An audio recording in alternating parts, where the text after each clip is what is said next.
I would like to draw your attention to something else, completely unrelated to anything I've talked about so far. The New York Times has been,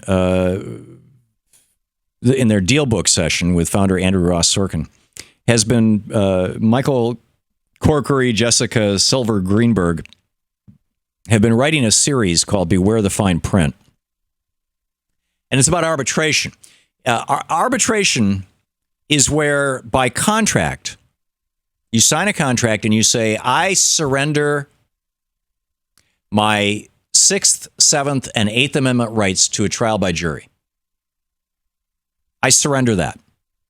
And instead of a court of law, in the event that there's a dispute between me and the other party on this contract, in the event that there's a dispute, I will not go to court. I waive my right to go to court. This is a court. This is a right granted to you in the Constitution. It's in the Bill of Rights. The 6th Amendment, speedy trial. 7th Amendment, trial by jury. 8th Amendment, no unjust, no excessive punishment. If I'm recalling correct, I might have 6 and 7 backwards. And instead, we will settle our dispute, if we have one, with a fellow called, or a man or a woman called an arbitrator. Arbitration.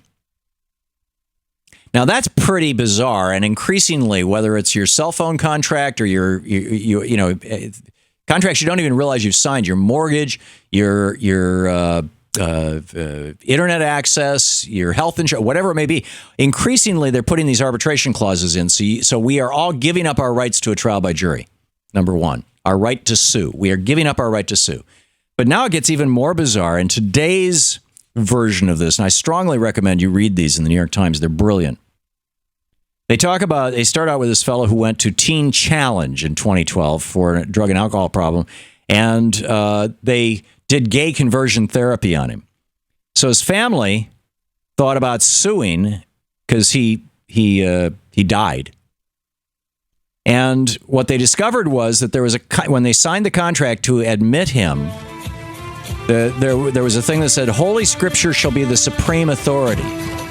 Not only does he have to submit to arbitration, but he has to submit to arbitration by a minister of the church.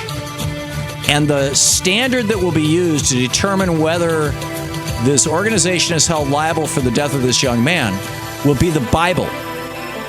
And this is happening more and more. I will share where with you when we come back, and then we'll pick up your calls. You're listening to the Thom Hartmann Program. Call 202-536-2370. Okay, this religious arbitration thing. This is like Sharia law.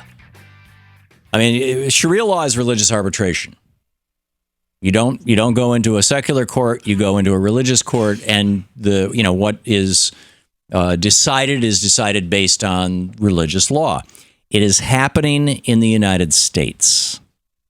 And it's happening big time in the United States, only it's not Sharia law, it's Christian law.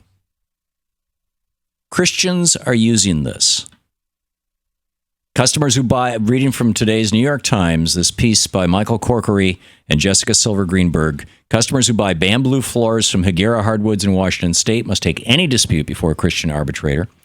Carolina Cabin Rentals, which rents high-end vacation properties in the Blue Ridge Mountains of North Carolina, tells its customers that disputes may be resolved according to biblical principles. The same goes for contestants in a fishing tournament in Hawaii.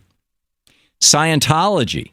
This year, a federal judge in Florida upheld a religious arbitration clause requiring Luis Garcia, a declared suppressive. Scientology declares you a suppressive if you decide that you're not comfortable with the church, shall we say. To take his claim that the church had defrauded him of tens of thousands of dollars before a panel of, guess who this guy has to go to for arbitration because he signed a religious arbitration clause? He has to go before a panel of Scientologists to determine whether or not he can sue the Church of Scientology for the tens of thousands of dollars they took from him. It's just case after case, example after example. It is horrific.